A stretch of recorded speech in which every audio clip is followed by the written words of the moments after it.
every city is pretty much on the beach. Great weather.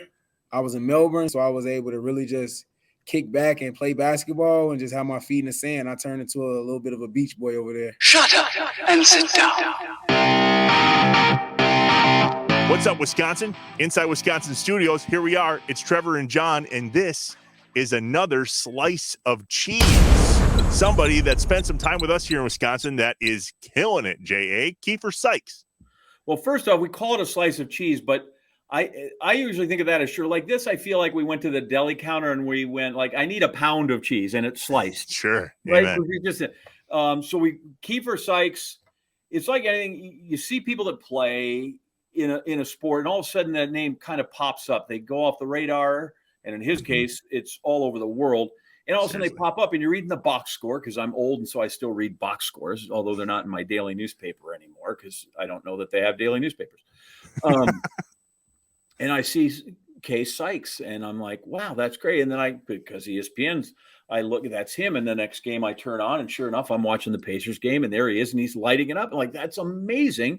That's our dude from GB. And he was great at GB, but a mid-major guy at a mid-major height. Right. And you're like, well, we should catch up with him. And so we make a call or two and we catch up with him. And my goodness, what a story we have from Keifer Sykes. Yeah, this guy. It's basketball. It's life affirming. It's just good dude all the way around. And you're like, what we thought that would be was, hey, let's catch up with the guy who played at GB and made it to the league, is, as so often is the case, so much more to that story. And it's perfect for March, because we're about to watch a whole bunch of mid-majors play here in the month of March, and you just never know who you're watching that could really make it. Keifer Sykes, incredible story. You'll love it. A slice of cheese with Keifer Sykes, UWGB, here on Inside Wisconsin. Go Phoenix. Shut up and sit down. Really pleased here on Inside Wisconsin to welcome in Keifer Sykes, late of the UWGB Green Bay Fighting Phoenix, but now in the league with the Indiana Pacers. And let's start with that, Keifer, man. You have chased that little ball around the big ball in the globe, but what's it like to put on that NBA uniform and know you are an NBA player? Man, it's amazing. It's everything to me. I just always wanted to play in the NBA, despite where I went, what I had to go through, whatever it took. I just always wanted to be an NBA. I knew I was an NBA player. I knew I was good enough. So, with me being just a smaller guy and, being undrafted, going to a smaller school, not being ranked in high school and things like that, it just always been an uphill battle. And I always had a chip on my shoulder and things like that.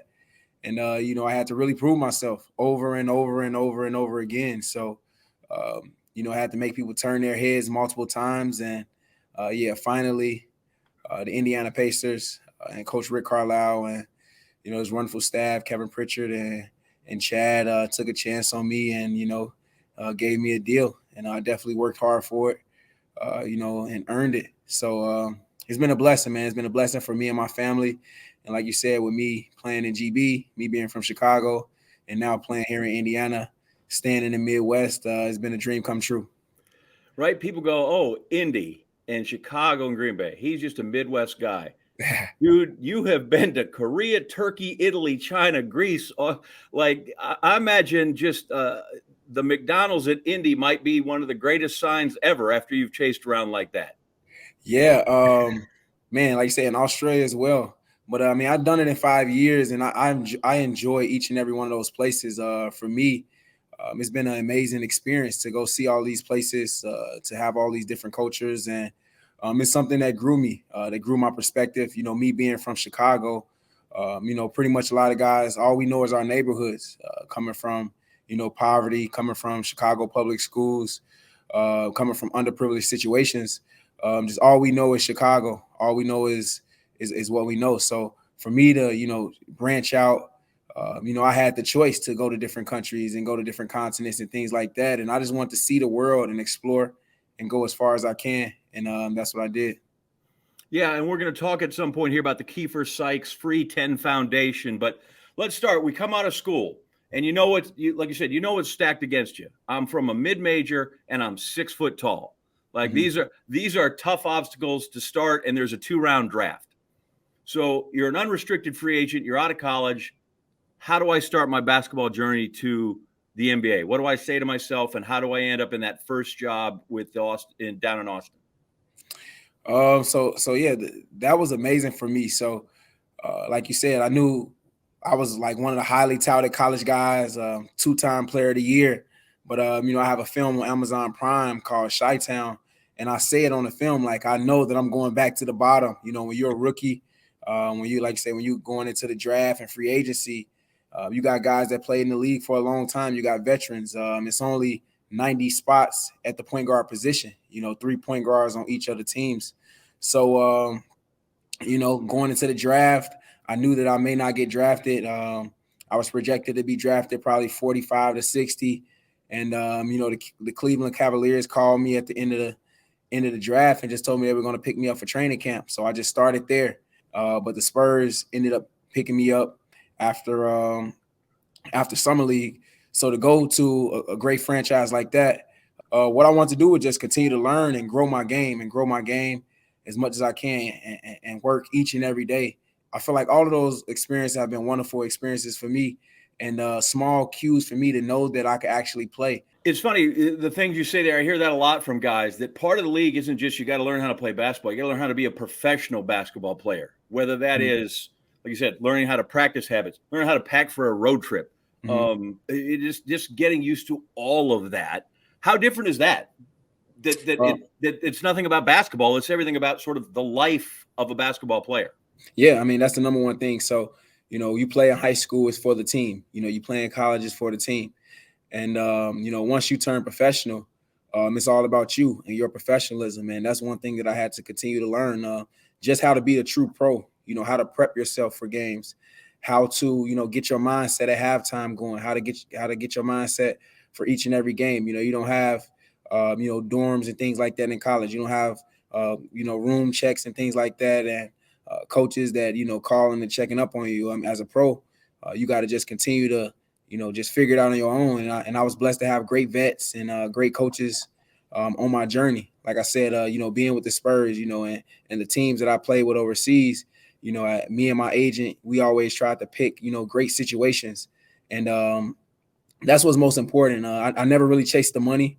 I always chased the best situation for me that can grow me as a professional and as a basketball player. So, it's one thing with this, you can't fake it. It has to be real. You got to put the work in, you got to put the time in.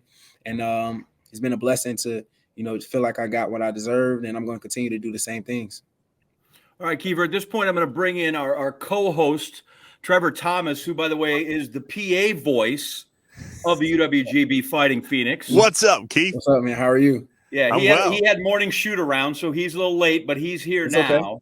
So I don't want the full Vegas guide on this, but I want you to take me around the world. First off, Korea. Give me something good that was Korea.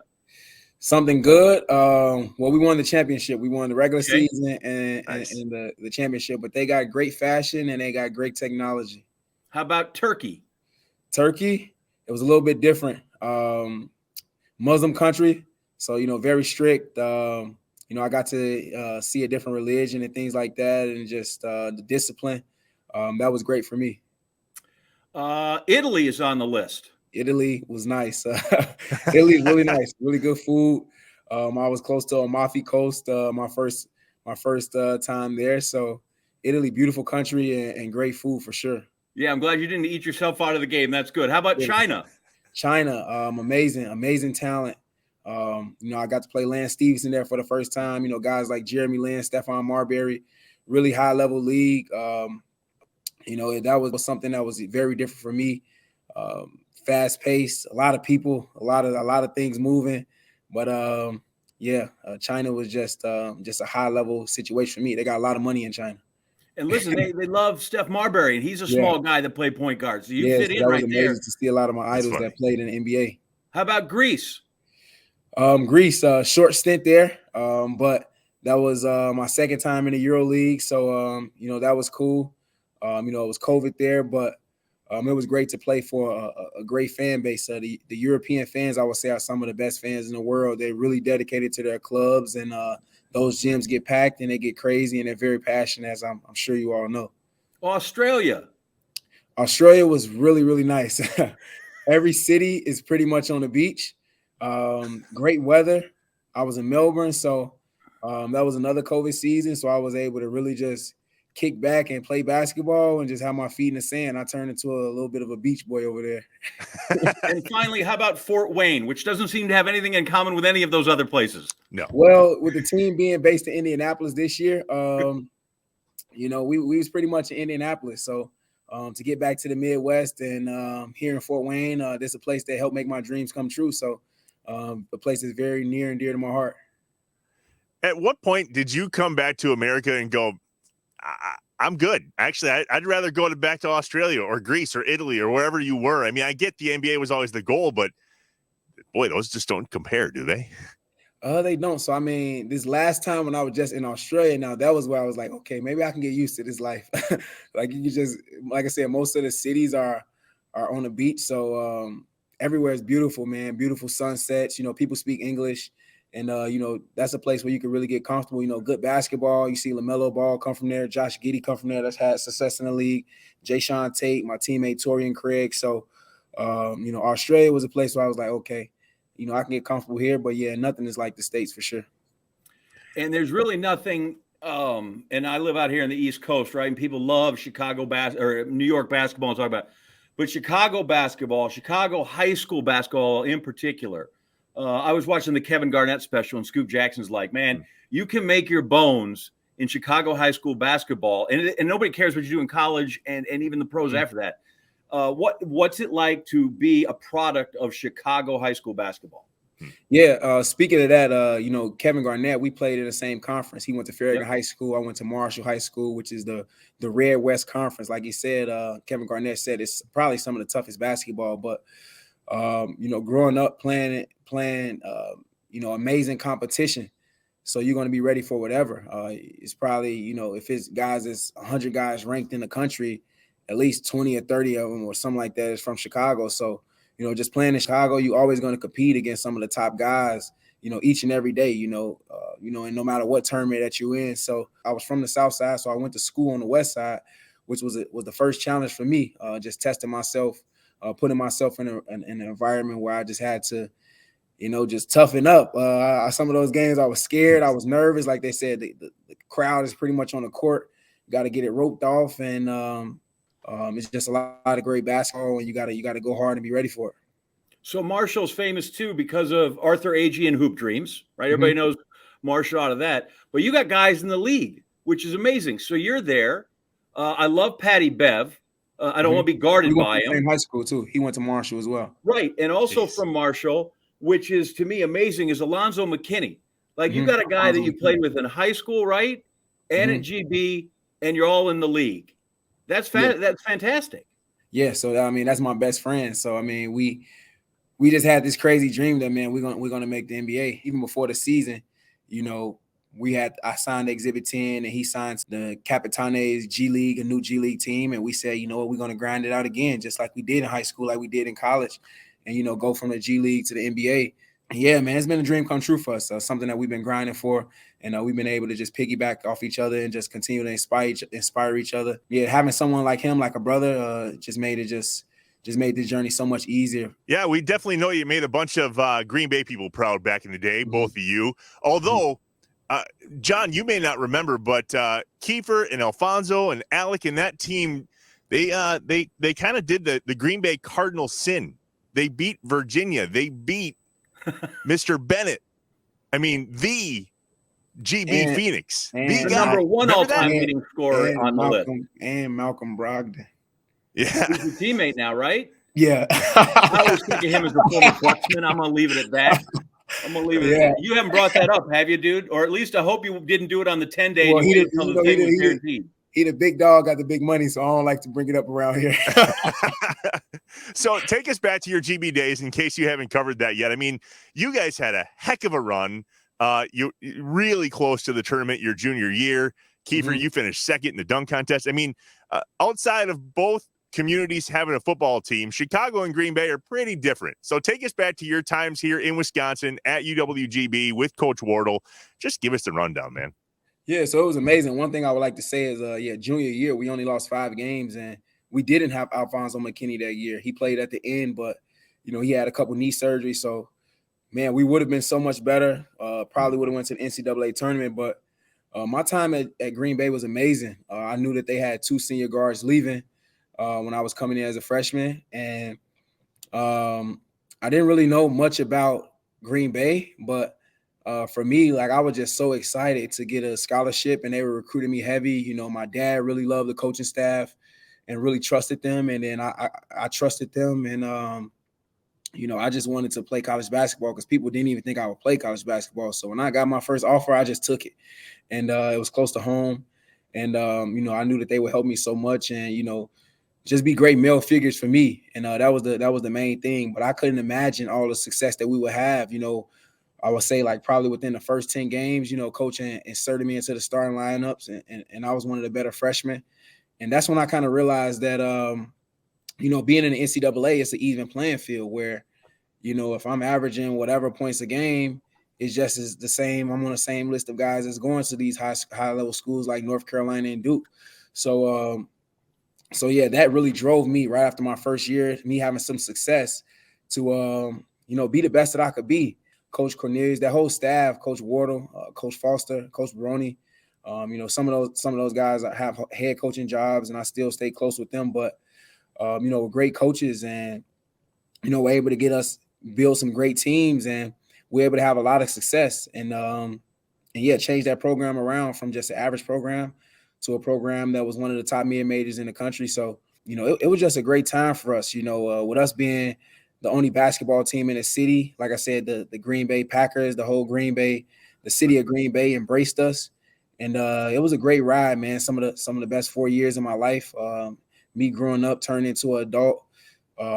It was amazing because I was, with us being African-American, we were a minority there, but it was a great eye-opener for us to, just see the world and just see, how many people could help us, and how big the world is. And, it really got us prepared for the journey, like I said, to go abroad and play in different places and different cultures and to be successful. So, we was able to get our degrees and things like that. So, just helped us. It was so many great human beings that helped us there. Like I said, I ended up turning into a Green Bay Packer fan.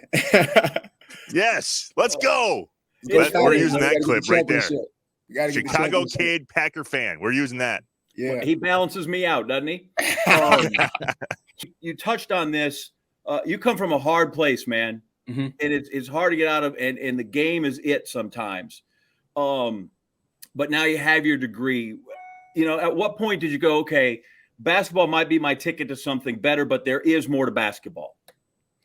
Yeah, like I said, when I was at Green Bay, that's kind of what opened my eyes. I would be, like, say, come home to Chicago in the summers or when I got a break because it was so close, and live a totally different life. But then when I get there, people are, helping me, helping my son, helping my family.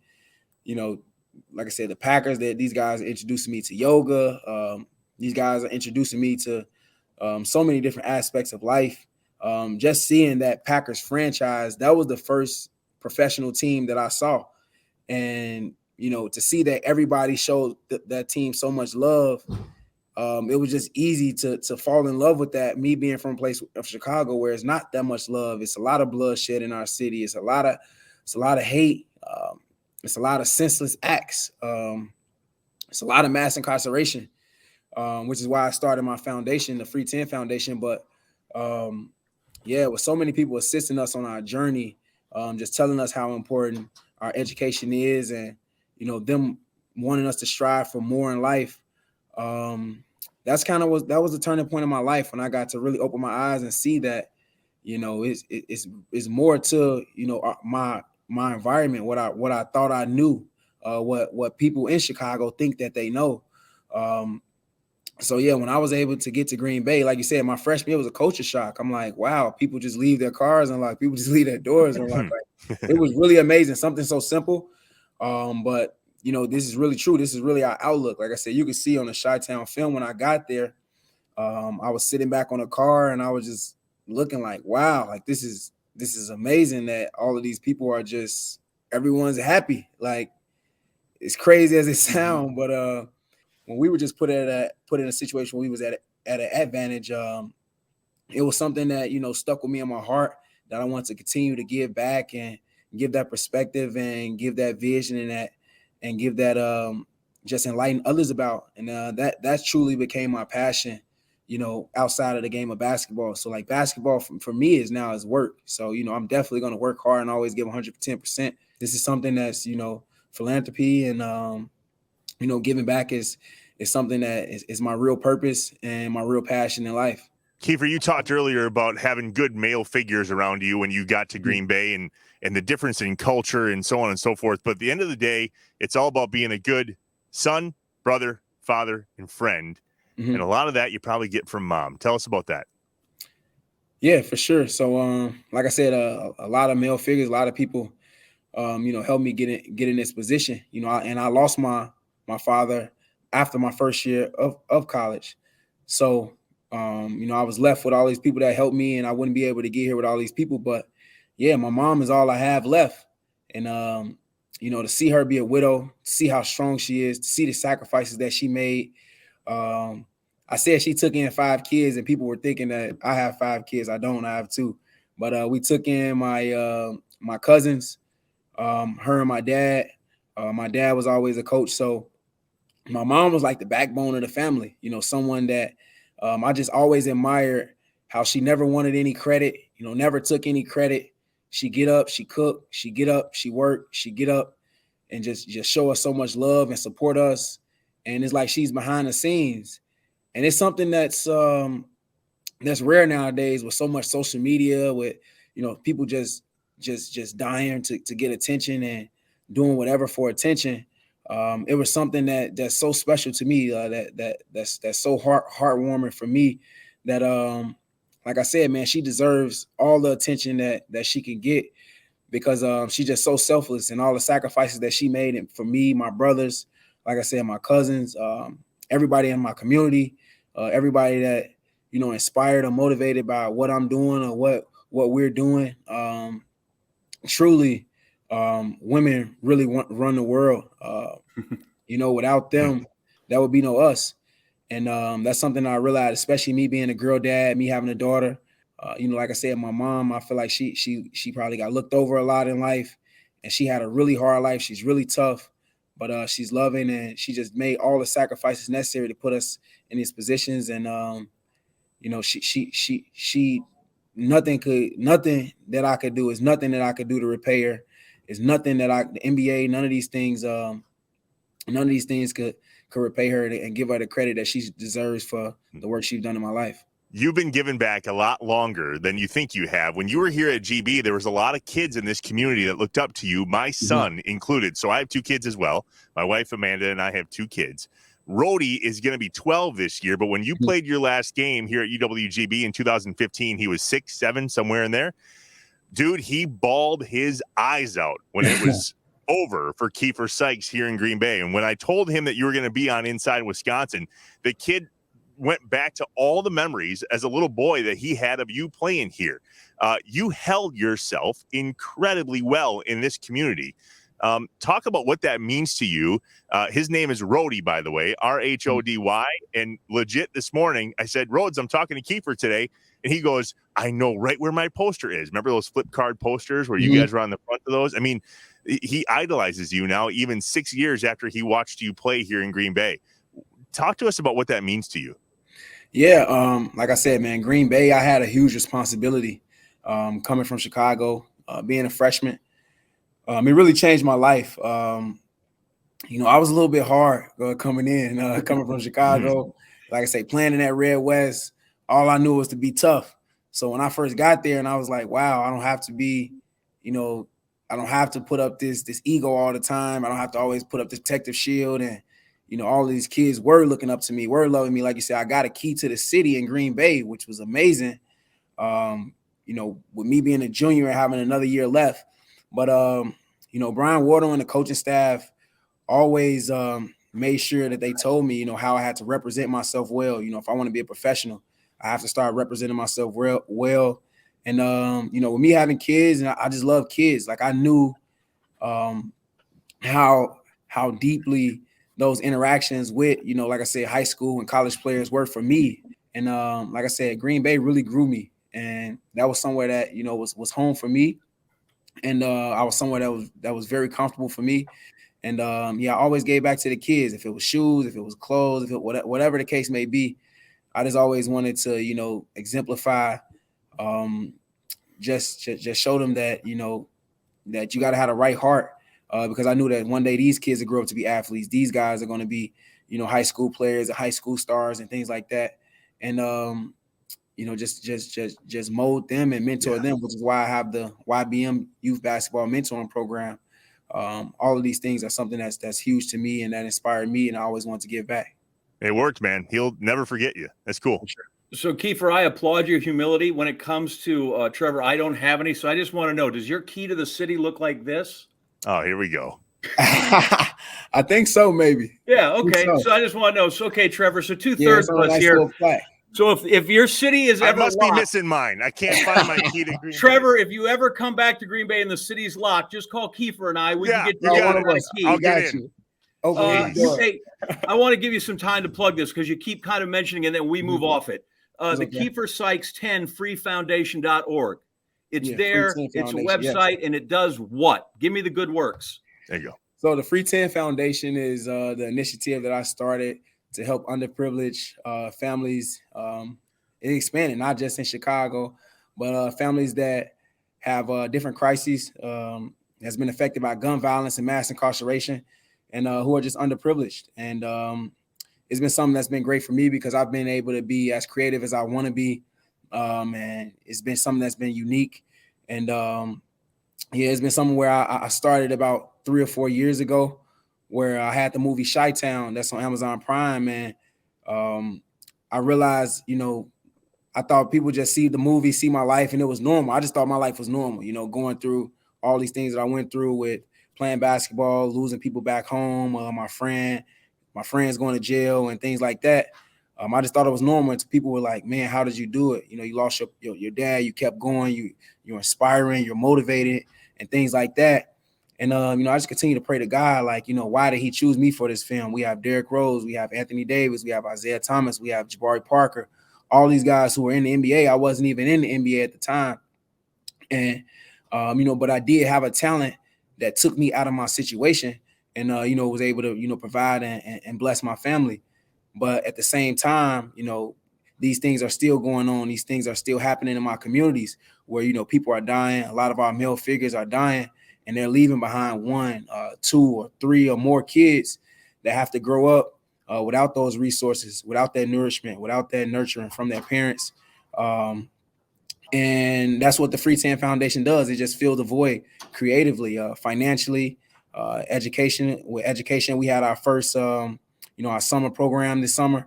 I want to create after school programs. Right now, the CPS are not even have Chicago public schools as far as CPS are not even having classes due to COVID.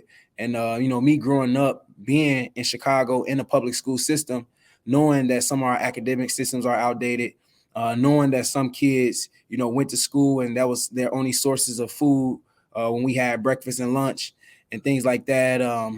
Seeing that kids didn't have coats and clothes to come to school and, people would make fun of them and, people would fight, people would, go in different directions and things like that. I just wanted to reach back and find a way to use this movie as a vehicle for when people see what happened, for them when they ask how to help, just give them a tangible way to help. And that's when I was inspired to create the Free 10 Foundation. And it was amazing because, like I said, I created it my second year when I was in Turkey. When, like I said, I was in that country, it was so much discipline. And I was like, hey, I was disciplining myself, just continuing to get better. And I was like, what could I do that could help? And I just went out on a limb, was like, I want to create a foundation starting now. This is what my heart is, what my passion is. This is something where, like I said, I didn't know if I would be in the NBA, but I knew that this was something that whenever I'm done playing, that will, impact me and others way beyond the game. And it's something that's been growing and that I'm really excited about. And I'm excited to be in the NBA, to bring light to it and bring light to my city and, bring light. And like I said in an interview like last week, I feel like God placed me in this position to help and give back to places, starting in the Midwest, like Wisconsin, helping, underprivileged kids there, helping kids in Chicago, and soon helping kids here in Indiana. And then with me having a global mindset, hopefully it's something that could, grow, and I could just partner with as many people as I can and help people all over the world. Well, listen, you are a hell of an example, not just with that, but the perseverance to get there. I have a foundation, the Anderson Family Charitable Foundation, that works with kids that are underserved. So you have allies here at Inside Wisconsin. You have an ally in me, and if you ever need me, now your folks there at the Pacers know how to get a hold of me. I would be honored to help any way you can. It's fantastic. I love what you did for my city. Even though I'm not there anymore, I still think of it as my city. Trevor's seen you firsthand in the way you've touched things. You're just a fantastic example to folks. You're a great basketball player, continued success. And I would tell you these two things. Don't be afraid to make Brogdon pay for dinner. Totally. And don't ever get on a ping pong table with Rick Carlisle, because he will take all your money. If you haven't seen it yet, or you don't know it, he's a ping pong. He's a ping pong master. It's ridiculous. He hides the talent, but don't. If he says, "Hey, how about just for $1 or $2 we play?" Don't. You'll be in over your head, and you'll have no money to spend on anybody. Okay. Yeah, it's crazy because in China, my teammates were masters at playing ping pong. I was like, oh my God. So I got off the table quick. I think I gave up playing once I got over there. So that's funny. I don't want coach to hurt my ego in my game any more than they did. Let him go, but make sure Brogdon pays. There's no question that he ought to do that. 100%. He owe me, because we beat him. That's awesome. Keifer, you're making Green Bay proud, man. I just wanted to make sure you hear that from two Green Bay guys. There's not a GB Phoenix fan that doesn't know your name and know that you're in the NBA now with the Pacers, and you're making all of us proud, man. Thanks for joining us here on Inside Wisconsin. We're really grateful. Appreciate it, man. God bless you all. Thank you. Inside Wisconsin is brought to you by Bay Care Clinic, Cobblestone Creek, the University of Wisconsin-Platteville, Mill Home Supper Club, Festival Foods, Capital Credit Union, North Star Mohican Casino Resort, American Family Insurance, Roll Tech, and by Miller Lite. Shut up and sit down.